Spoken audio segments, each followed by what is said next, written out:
Consider the following statements. The Ramakrishna Mission emphasized on spiritual development through service to humanity. It rejected all forms of religious practice and focused only on political activism.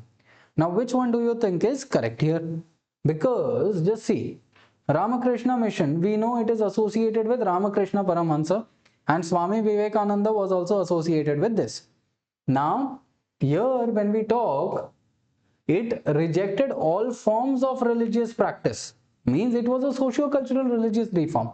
Ramakrishna Mission, it was religious in nature. Okay, it was reformist in nature.